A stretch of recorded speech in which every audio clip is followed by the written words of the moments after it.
Tonight, Decision 2023. We're watching local races where candidates running for mayor, city offices, ward races, and school board seats are all up and down the ballot all over the Metro East and in the St. Louis area. I'm Mark Maxwell alongside Anita Manion. We're just watching the city of Ferguson where a mayor's race is pretty close. It looks like right now it's neck and neck. Just 6 votes separate Ella Jones from Nick Kassoff there. And the city of Ferguson, of course, just symbolizes a lot in the area. But what are you watching for in the city of Ferguson with this mayor's race? Well, Ella Jones was elected in the wake of the killing of Michael Brown and was the first black mayor in Ferguson. And so she's the incumbent here, and we have a fairly conservative white man running against her, Nick Kassoff.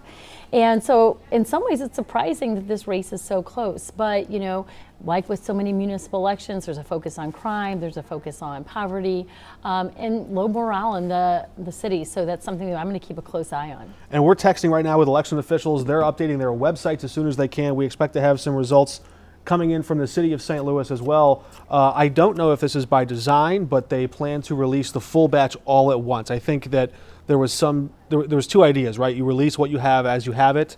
That kind of extends the timeline. Yeah. Or you just wait until you have it all and dump it all at once. Yeah. It looks like that's what their plan is tonight. For those of us who are frantically refreshing, we may like the previous, but sometimes it can be misleading. You know, we heard some allegations in previous elections because you see someone ahead and then all of a sudden with other precincts reporting they're behind. So it might also be a strategy for voter confidence.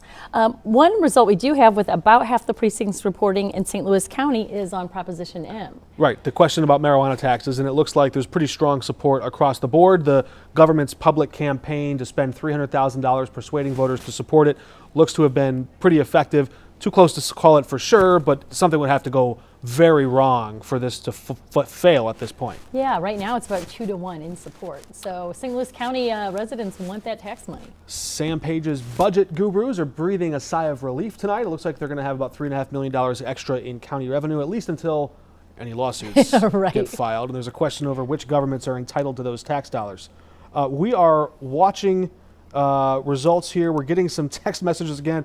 If you're just joining us, we've been doing this about every half an hour, coming on this live stream with you for about 5-minute intervals. We're going to do it again at 9:30, and of course you can see our full newscast tonight at 10 o'clock with all the results. But the election officials are really putting us through this gauntlet where we're kind of impatient, growing more and more so by each passing half hour here.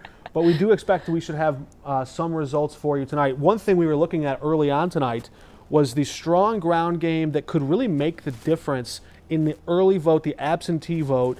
And we saw a number of candidates, incumbents like Tom Oldenburg, Joe Vollmer, Joe Vaccaro. They've been around a while, and they really know how to do that. But there were 2 first-time candidates, Ebony Washington, and who was the other? There was I got to look it up again now. But yeah, Ebony Washington, although she is a new candidate. Michael Browning was the other. Yeah. That's right. And he demonstrated his ground game by surprising everyone in the primary election with how many votes he got, beating out an incumbent. And so I think that those group of candidates who came out early in the absentee voting really demonstrated what having a strategy, sometimes that grassroots effort and a ground game can make a difference, particularly in these low turnout elections. Yeah, and if you want to go into election night, especially one where you're going to wait for 2 hours to see the results, you want to have that 300 or 400 vote cushion if you did really well in the early votes, the absentee votes.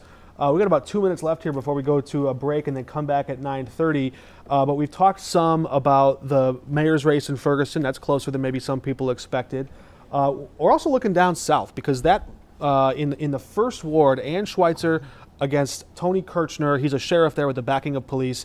They really made this race all about public safety and crime. And the early votes, the absentee votes, they were just about 4 or 5 votes apart there. It looks like it could be pretty close. Yeah, they were close in the primary as well. And, this is one of those key wards that I think the mayor and the president of the Board of Aldermen are really watching because they have an agenda they want to get through. And that includes big picture things like how are they going to spend the Rams funds? How are they going to spend the ARPA funds? How are we going to reduce crime in the city? And one of the ideas about collapsing the wards in half was to have a bigger picture focus in the city. Instead of